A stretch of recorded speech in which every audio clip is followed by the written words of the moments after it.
We had a special visitor yesterday.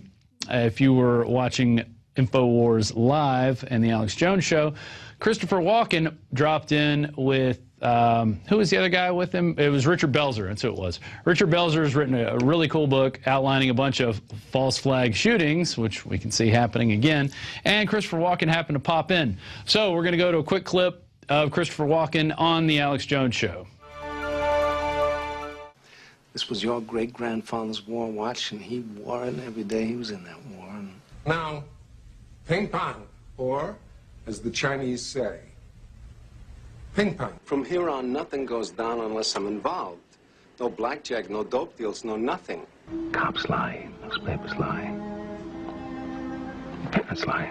The one thing you can count on, word on the street. He said, yeah, no, I'm here at Christopher Walken's house, and he was talking about how he didn't have a bunch of computers and phones spying on him, and suddenly Christopher Walken is on our Skype video feed. Let's bring him up right now. Oh, my. I had to drag him out of bed. That's how much he likes me. Richard and I are cooking. Yes. And we're writing a book.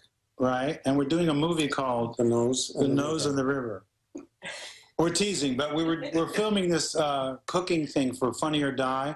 So Chris took a picture of my nose, and I took a picture of his nose, and we're going to release that as a short film and hopefully get an Oscar. You took a snapshot of my nose, but I took a movie. Yeah, a 4-second movie of my nose.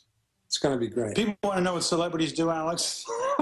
We're not that mysterious. But we also made a chicken. Yeah, we made chicken. We made what else? Sweet potatoes. He made chicken with sweet potatoes, onion, cooked pears, and the orange seafood melange. He's a great cook, and I just made the salad. The orange melange. Brajol. The orange melange. What's the name of that dish that you made?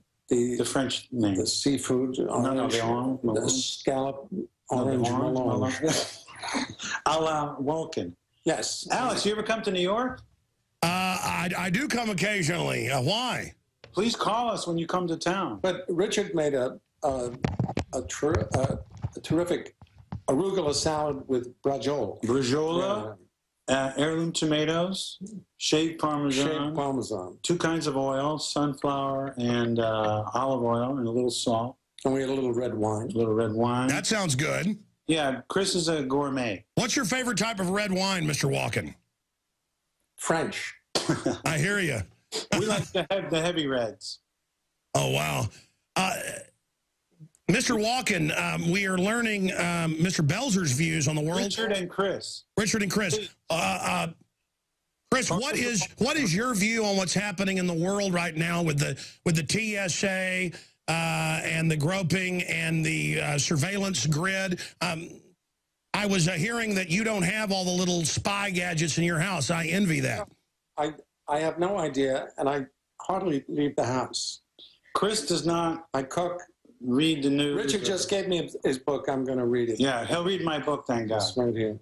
It's a history book. But Chris is... but I'm working with Richard on the cooking book. To me, that's... Right, we're going to do something together. But Chris is brilliant because he doesn't want to be on the Google map, and he doesn't want his phone to have that reverse technology that we all know. Even when it's off, they know where we are.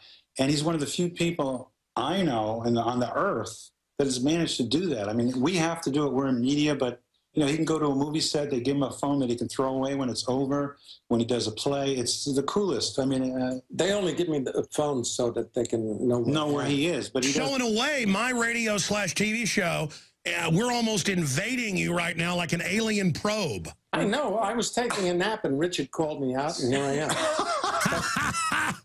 This is unbelievable. But Mr. Walken, what do you think of the whole announcement of that they want to have an Iran war? Do you think that's a bad idea? Don't know anything about that. He's got a nap, Alex. All right. Thank you so much, Mr. Walken. All right. All right. Thanks. All right. I'm sorry, Richard, that I brought up serious subjects. No. Call him back. Let's ask him his favorite recipe with truffles. Ask him that. What's your favorite recipe? Well, he made a great chicken. Who? Tell him how you made it. What's your favorite truffles recipe, Chris? Truffles? I like truffles on pasta. There you go. Me too. Me too. With some shallots. And you like shallots on the pasta, sir? Absolutely. Olive oil, garlic. And then a nice French red? Yes, of course. What's your favorite French red? He's gone. Oh, he's gone. Okay. Yeah. I can tell he wanted to talk about food. He didn't want to talk about the New World Order. He had this image of himself. Donald was a con man, always trying to shave the edge. Go ahead, Nicky. Go ahead. Just do it. Do it. Back. What are you doing? Come on, go home. Watch television. Good guys win. Incident like the Gulf of Tonkin or the Reichstag fire. Huh? So this is just a great example of how the InfoWars universe is just expanding. More people are coming in. We're getting more people coming out and talking about the truth, talking about the issues. And while Christopher Walken didn't actually was prepared to answer any of the questions Alex was asking, he did talk a lot about the food, and it's sort of like a breaking the ice type thing. And I think we're going to have him on the show very soon, because if you look at the movies he's done and the types of lines he's read, which we just showed in some of those clips, he knows what's going on. This guy's he's no fool, definitely. And we're definitely going to have Richard Belzer back on, hopefully on this show in the next couple weeks, to talk about more about his book. It's a very interesting book. Moving on to a toilet paper rag. Oh, there it is. Think Progress. Soros propaganda front slanders Rand Paul and Alex Jones. Once again, Think Progress is coming out against anybody who dares to question the establishment, because that's their job. George Soros attack dog Think Progress has exploited a supposed clerical error on an ammo purchase by the National Weather Service that was actually ordered by NOAA, Fisheries Office of Law Enforcement, as an excuse to attack Rand Paul, Alex Jones, and Infowars.com.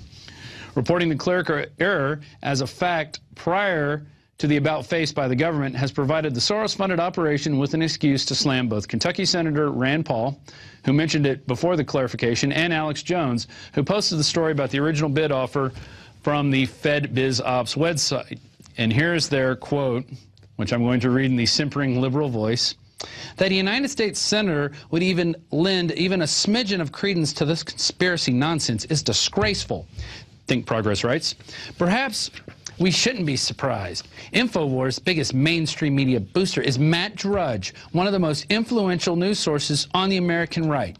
Naturally, InfoWars' story on the NWS ammunition order was Drudge's top link yesterday, because they hate anybody reporting anything like, why are all these different agencies getting hundreds of thousands of dollars in bullets? We're already over the 1.5 billion mark. Think Progress, which characterizes the story by Paul Joseph Watson as fictitious, went at a time when truthful reporting based on a posted government bid that was later characterized as a clerical error. So they're using any excuse they can to attack us, and their little Democratic operative minions are going to go, that's right, but that's until Romney gets into power. And then when we start bashing Romney and the things that he's doing, like the same things that Obama's doing, like more wars and more civil liberties being taken away, they'll finally come back and we'll be labeled as leftists, leftist comedy pinkos, even though we're just for freedom and liberty.